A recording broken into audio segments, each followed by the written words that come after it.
Hey guys, it's Katura with an update on my last video for glitching chairs to float. Rosella contacted me in my last video and informed me that she discovered that you can do it without the other wallpapers. Unfortunately, this method does need you to be using iOS. It does not work on Android or PC.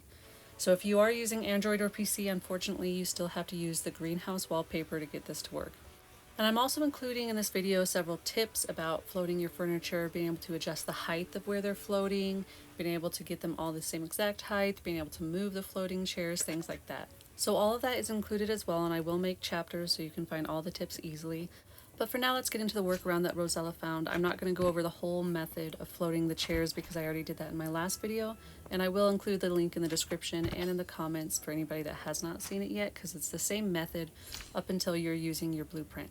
You can see that it's red, and Rosella discovered that you can just click on the red object and then move it and click the check mark, and now you're able to do the floating furniture glitch.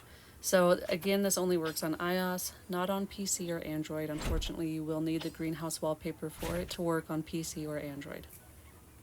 But you can see that it does work on a different wallpaper, and it works on any of the wallpapers using this method as long as you're on iOS. So I noticed that it floated pretty low compared to my other stuff, and I didn't know if that was to do with the wallpaper or not. So I started messing around using my blueprint that I already had from my other thing to see if it would float as high, and it did float as high as it does on my regular one. So then that made me start playing around, and then I discovered that you can change the height based off of how low you're sinking your shelves, how high your shelves are, and things like that. So an example here is you can see that I have 3 different levels on where they're floating, which is pretty cool to have that customization. And the lowest I was able to sink the shelves and still be able to do this method was where you can just see the top. You still have to be able to see it so you can select it, or maybe just not sink it too far. Maybe I tried sinking it too far, but for me, that was the lowest I could do to get it as high as possible until I found the other method for getting stuff even higher. So as I went to save a blueprint, I accidentally selected an already floating chair with my chair that wasn't floating in the shelves. And then I got rid of all of it, and I didn't realize I was doing this. And then when I went to place my blueprint, that floating chair floated even higher than before.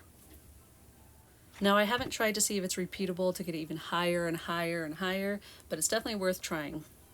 And to move your floating chairs, it's really easy. Just use the select tool instead of clicking on them, and then push the check mark when you're done. And that's just how you can move them to anywhere you want in your space after you're done with this.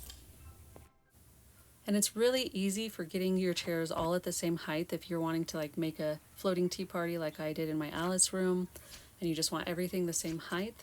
You just use that same blueprint over and over again of just the shelf because you have it saved, and so you'll just use it, put another chair by it, and then just do the whole process, and things will save at the same exact height. And it makes it really easy for making some cool effects, some cool rooms, stuff like that.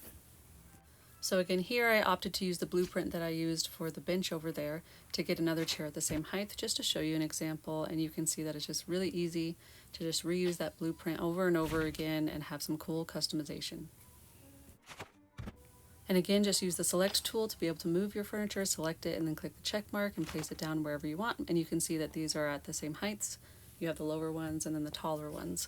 But I hope all this customization and all these cool new things we've discovered about it helps you guys out with creating some awesome rooms. Again, I can't wait to see what you guys do, and thank you so much for watching.